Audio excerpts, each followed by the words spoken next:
dikasihi Tuhan, sungguh kita bersyukur hari ini kita boleh sama-sama kembali punya kesempatan untuk masuk dalam satu pembelajaran serial pembinaan bagi jemaat.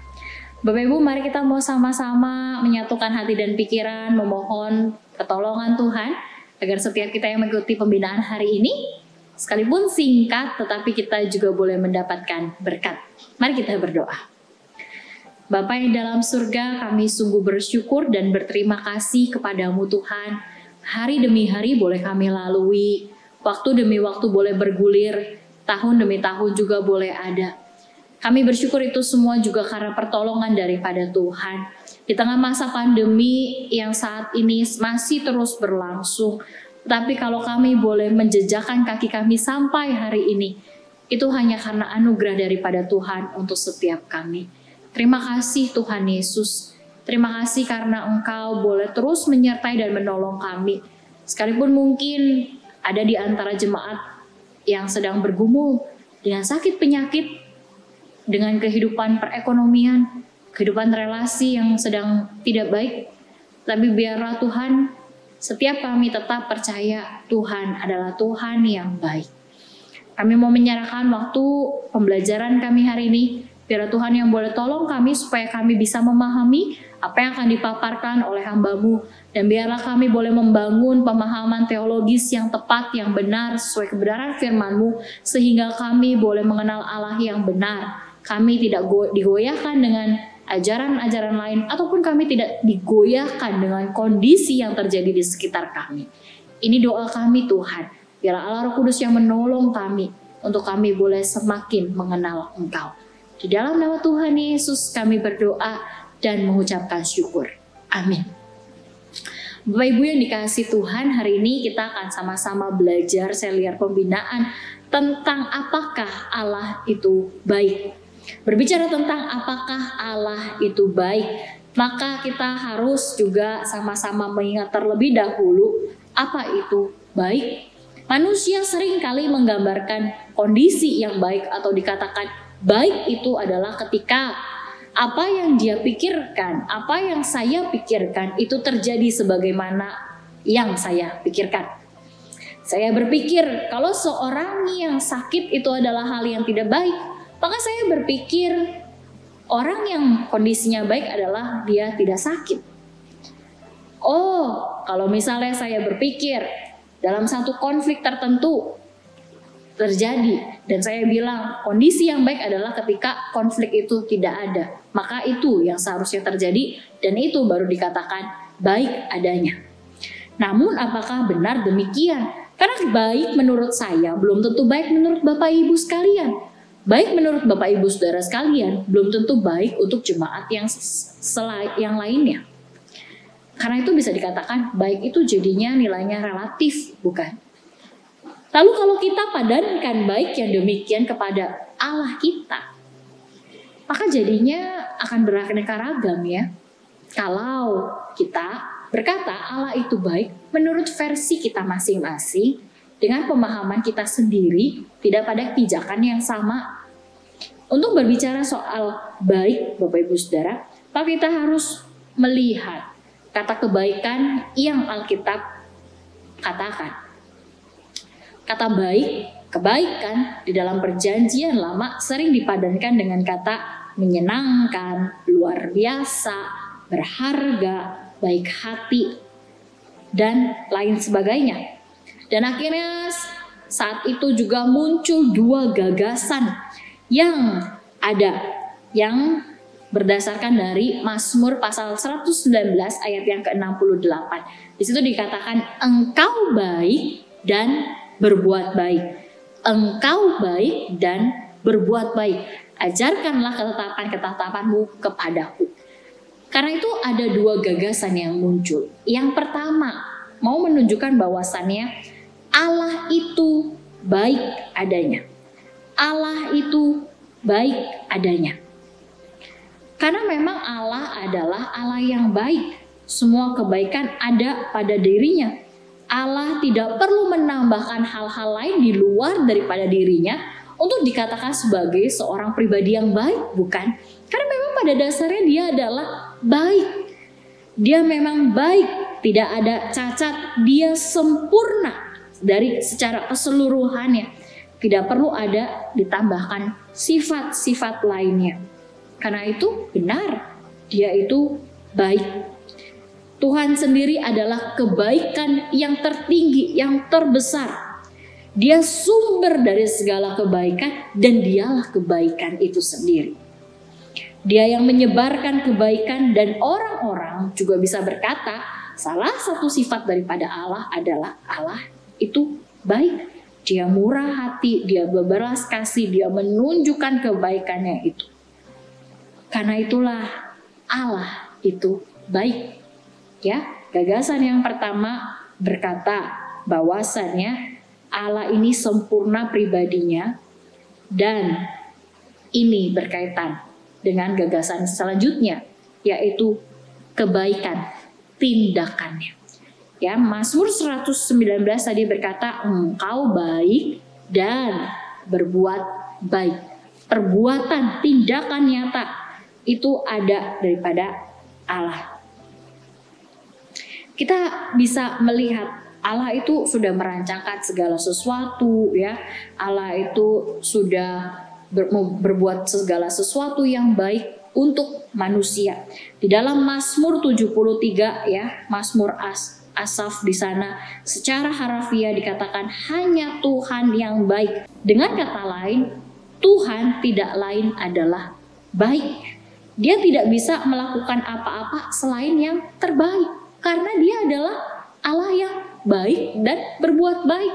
Jadi tidak mungkin ada satu tindakan yang keluar daripada dirinya yang tidak baik. Ya, dia selalu akan menunjukkan perbuatan yang baik. Namun di tengah kondisi saat ini, kita mungkin akan merasa kok kontradiksi sekali ya contoh. Saat ini kita bisa melihat kondisi pandemi yang belum selesai. Masih terus-menerus menjadi satu pergumulan besar, gejolak besar bagi bangsa Indonesia secara khusus.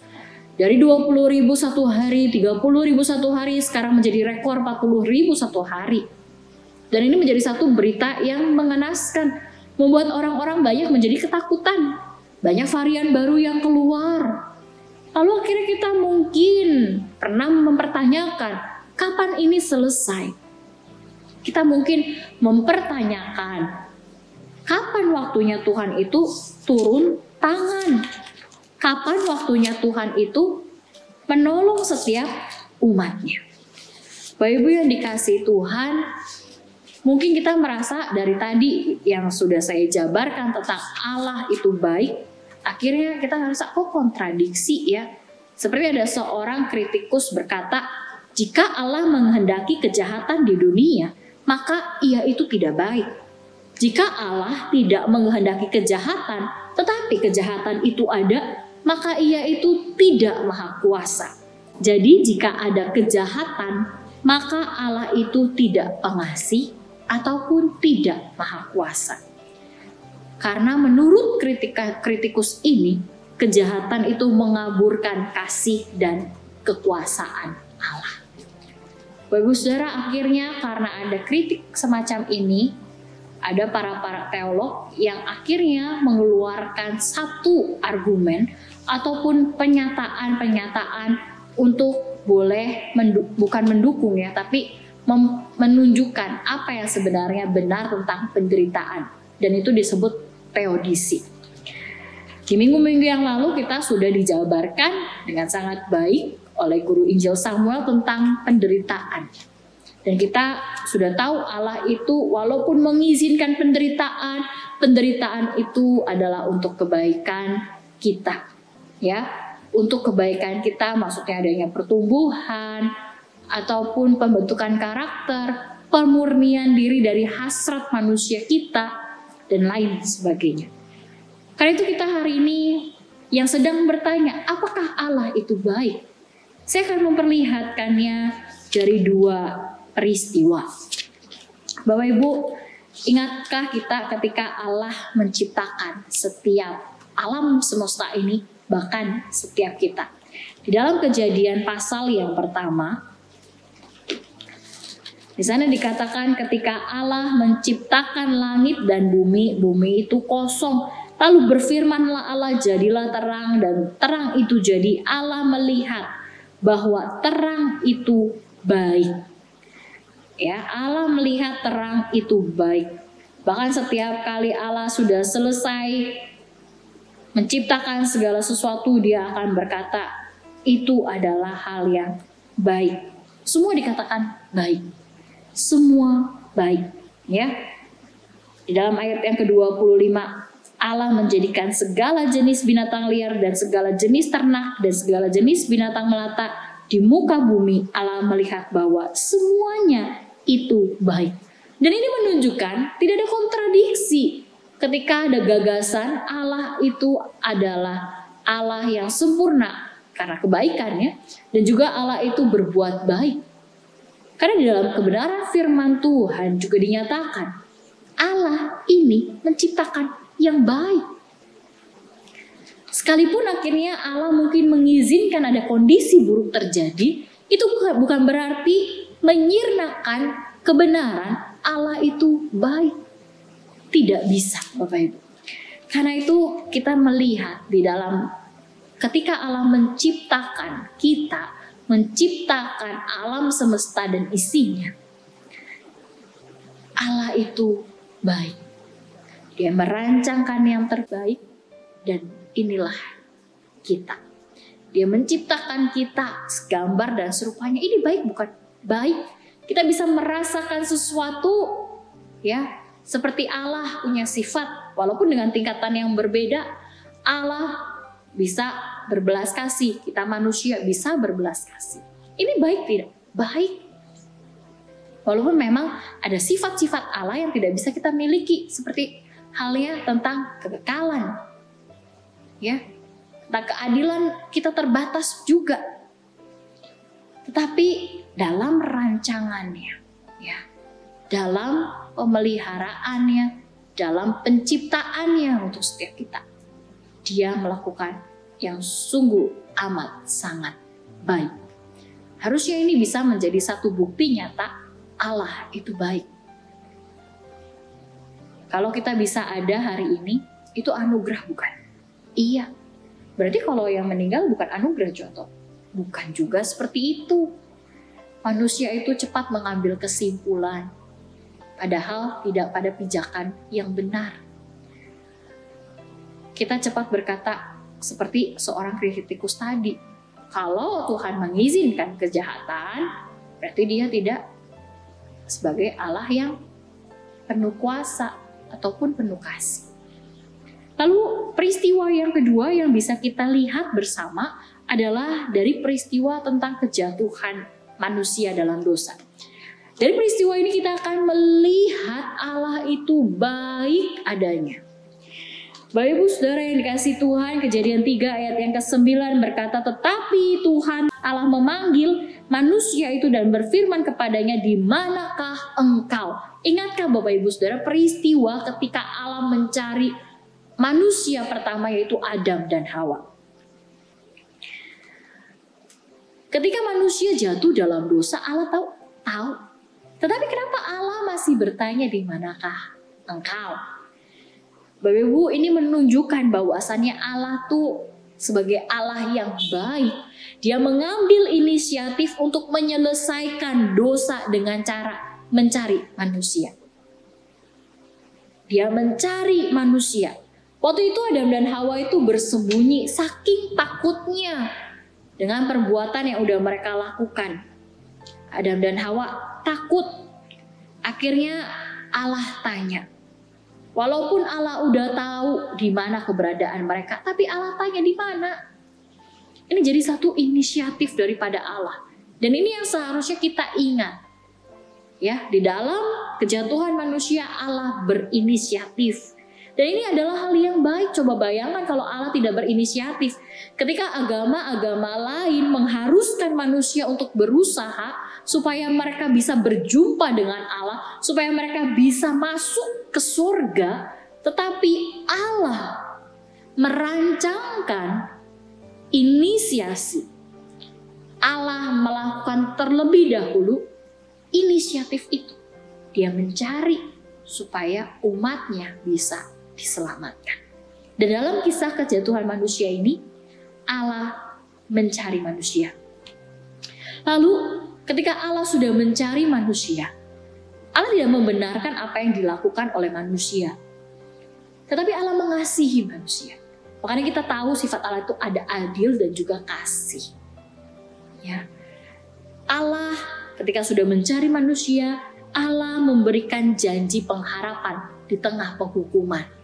Di dalam ayat yang ke-15 dikatakan demikian, aku akan mengadakan permusuhan antara engkau dan perempuan ini, antara keturunanmu dan keturunannya. Keturunannya akan meremukkan kepalamu dan engkau akan meremukkan tumitnya. Bapak Ibu, ini jadi satu janji pengharapan, ya. Di tengah kehidupan mereka, manusia itu mendapatkan penghukuman daripada Allah. Manusia itu punya harapan dan juga manusia sekarang ya Bapak Ibu. Saya katakan punya dua pemikiran, yaitu ada pengharapan dan juga optimisme. Harapan dan juga optimisme itu adalah hal yang berbeda. Manusia sering kali berkata saya berjalan dalam pengharapan. Tetapi sebenarnya yang ada di dalam dirinya itu optimisme dirinya sendiri. Mengapa demikian? Karena ketika seseorang yang berjalan dalam pengharapan Tuhan, ketika ada hal yang tidak sesuai dengan apa yang dia katakan, yang dia inginkan, ternyata tidak terjadi, dia akan tetap bisa berkata Allah itu baik karena dia punya pengharapan. Tetapi ketika seseorang berkata saya ini berpengharapan dalam Tuhan, tetapi ketika ada masalah datang bertubi-tubi dan akhirnya dia jauh menyalahkan Tuhan, kecewa sama Tuhan, sebenarnya dia itu bukan sedang memegang harapan, tapi sebenarnya dia sedang memegang optimisme dirinya sendiri. Dia bergantung pada dirinya sendiri, manusia bergantung pada dirinya sendiri, dan akhirnya manusia itu mendikte Tuhan, mengajarkan Tuhan, harusnya yang terjadi seperti ini. Harusnya diselesaikannya kayak gini Tuhan, bukan seperti ini. Nah, seseorang yang punya pengharapan, yang berkata ada harapan dalam hidupnya, itu akan tetap berkata, saya percaya Tuhan itu baik. Dia akan positive thinking sama Tuhan. Bukan mempositif thinkingkan ya, bukan. Tapi dia akan tetap berpikir, karena dia tahu, dia sudah mengalami, dia sudah mengecap dan melihat. Dia sudah memahami betapa tetap Tuhan itu baik. Karena Tuhan itu akan sanggup tolong saya. Tapi kalau tidak terjadi, Tuhan pasti punya cara yang lainnya. Nah, ini orang yang hidup dalam pengharapan. Dan ketika dikatakan Allah memberikan janji pengharapan di tengah penghukuman, itu berarti dia merancangkan satu kemenangan buat umat manusia, menghidupi kehidupan kekal. Nantinya melalui perempuan itu dan keturunannya akan ada seorang yang lahir. Dan itu digenapi dengan kelahiran Tuhan Yesus. Allah akan menghukum, tetapi juga Allah memberikan pengharapan. Nah, Bapak Ibu, setelah Allah mencari, Allah berinisiatif, Allah memberikan janji pengharapan, dan janjinya itu dia pegang, dia genapi, dia lakukan. Allah kita bukan Allah yang ingkar janji, Allah yang memegang janjinya dan menggenapinya sesuai dengan waktunya. Maka Allah itu baik, bukan? Allah itu baik. Allah juga baik karena dia memberikan anugerah di tengah kehidupan manusia berdosa. Ketika perempuan dan juga Adam dan Hawa ini telah melakukan dosa, diusir dari Taman Eden, tapi Allah tetap berkata akan diberikan keturunan untuk mereka. Walaupun nanti mereka akan mengalami sakit ya. Di sini dikatakan, karena engkau mendengar perkataan istrimu dan memakan dari buah pohon yang telah kuperintahkan jangan dimakan, engkau akan punya kesusahan, engkau akan mendapatkan kesulitan, engkau akan berpeluh, engkau akan mencari makananmu. Ya, tadinya udah enak-enakan, tetapi Tuhan tetap beranugerah. Ya, Tuhan tetap menolong, Tuhan tetap memprovide mereka. Ya, dan Tuhan memberikan anugerah dengan adanya keturunan buat mereka. Bukankah ini hal yang baik? Bukankah ini hal yang baik. Bapak Ibu Saudara, manusia yang jatuh dalam dosa, mereka malu karena mereka telanjang ketika mereka telah melakukan dosa. Di tengah ketelanjangan mereka, Allah membuatkan baju dari kulit binatang. Dan dia memberikannya kepada manusia ini. Dan ini jadi satu hal yang harusnya membuat kita terpukau. Bukan malah main-main, bukan malah berkata Allah nggak kurang baik, enggak. Tapi ini harusnya menunjukkan kepada kita begitu besarnya kasih Allah. Begitu dahsyatnya Allah. Bisa memberikan pengampunan. Dan bukankah ini menunjukkan Allah itu baik adanya? Allah itu baik. Ya, karena dia adalah Allah yang penuh kasih. Allah itu baik. Dia Allah yang berkorban untuk setiap kita. Bapak Ibu, di tengah situasi kondisi yang saat ini kita tidak bisa kontrol. Tapi bukan berarti Allah tidak baik. Di tengah situasi yang membuat kita menerka-nerka apa yang akan terjadi ke depannya, bukan berarti Allah tidak berkuasa. Dia berkuasa. Dan biarlah setiap kita yang boleh sama-sama mendengarkan kebenaran firman hari ini, kita diingatkan dalam masa penciptaan Allah, Allah menciptakan yang baik. Dan ini seharusnya sudah jadi satu bukti nyata Allah itu baik. Tengah jatuhnya manusia yang harusnya mendapatkan penghukuman daripada Allah, tapi Allah malah merencanakan rancangan yang baik dan digenapi. Bukankah ini juga menunjukkan dia adalah Allah yang baik? Apa kondisi yang sedang tidak baik yang sedang kita alami saat ini? Kita mungkin terbatas untuk memahami. Kita mungkin terbatas untuk mengerti kenapa Tuhan panggil orang yang saya sayangi. Kenapa Tuhan mengambil mereka? Kenapa Tuhan? Kita mungkin terbatas untuk memahami. Seperti halnya seorang anak kecil ketika dia harus dibawa papa mamanya untuk vaksin atau imunisasi.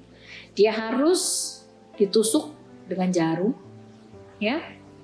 Papa mamanya harus pegang erat tangan anaknya. Anaknya meronta-ronta tapi tetap dipegang tangan anaknya. Anaknya bilang, "Ma, apa ini nih jarumnya ngeri." Papa mamanya tetap bilang, "Enggak, yuk tenang." Bukannya dilepas tangan anaknya, malah papa mamanya membiarkan entah suster atau dokter untuk memberikan suntikan tersebut. Anak itu menangis dan mungkin anak itu akan berkata, "Oh, papa mama ini jahat sekali, udah tahu aku takut dengan jarum, masih aja aku harus disuruh suntik. Kenapa saya harus dipaksa? Ini bukan hal yang enak." Tetapi papa mamanya tahu bukan? Vaksin suntikan ini adalah hal yang baik untuk diri anaknya. Kita ini bagaikan sang anak. Kita nggak tahu apa yang terjadi. Kita nggak tahu kebaikan apa yang sebenarnya dirancangkan Allah dalam situasi yang diizinkan terjadi yang buruk ini. Tapi Allah itu bagaikan orang tua. Dia tahu ini baik untukmu. Dia biarkan itu terjadi. Tapi bukan berarti Allah itu jahat. Dia mengizinkan untuk mendatangkan kebaikan buat setiap kita. Ada banyak tokoh dalam kebenaran firman Tuhan. Yusuf, Musa, Daud, semua mengalami. Tetapi semuanya akhirnya memahami dan melihat di tengah situasi yang sulit, kondisi gak enak. Tapi mereka tahu Allah pegang kendali dan itu Allah baik. Biarlah setiap kita tidak surut imannya karena kondisi yang tidak baik. Tetapi biarlah di tengah kondisi yang tidak baik kita terus memegang dengan iman, kita percaya Allah itu baik. Jadi apakah Allah itu baik? Ya, Allah itu baik. Biarlah setiap kita bisa berkata dengan lantang, dengan iman, Allah itu baik. Bukan hanya dalam kondisi yang baik, tetapi sekalipun dalam kondisi yang tidak baik. Kita berkata, Allah itu baik. Tuhan Yesus memberkati. Mari kita sama-sama berdoa. Bapa yang dalam surga, kami saat ini bersyukur karena kami boleh diingatkan kembali. Biarlah setiap kami memahami dengan benar, dengan baik, bahwasannya Allah adalah Allah yang baik. Allah tidak pernah merancangkan yang jahat. Allah adalah Allah yang memahami manusia. Allah yang mengerti apa yang menjadi kebutuhan manusia. Dan biarlah dalam kondisi yang mungkin kami sedang alami yang tidak baik, tapi biarlah setiap kami tetap mau memandang Allah dan tetap dapat melihat kebaikan-kebaikan yang Tuhan boleh nyatakan dalam hidup kami. Terima kasih Tuhan Yesus. Kami mau menyerahkan hari kami ke dalam tangan-Mu. Biarlah setiap kami terus boleh semakin mengenal Tuhan dengan benar. Terus semakin mau belajar, menghayati, dan juga merenungkan kebenaran firman-Mu hari lepas hari. Terima kasih Tuhan Yesus. Terima kasih. Kami serahkan setiap diri kami. Biarlah setiap kami yang mungkin sedang sakit, Tuhan yang boleh kasih pemulihan. Kami yang sedang bersedih hati, biarlah Tuhan yang kasih kekuatan. Kami yang sedang kehilangan arah, biarlah Tuhan yang tuntun kami untuk boleh mendapatkan jalan keluar. Ini doa kami Tuhan, hanya di dalam nama Tuhan Yesus kami berdoa. Amin. Selamat menjalani hari bersama dengan Tuhan. Tuhan Yesus memberkati. Allah itu baik.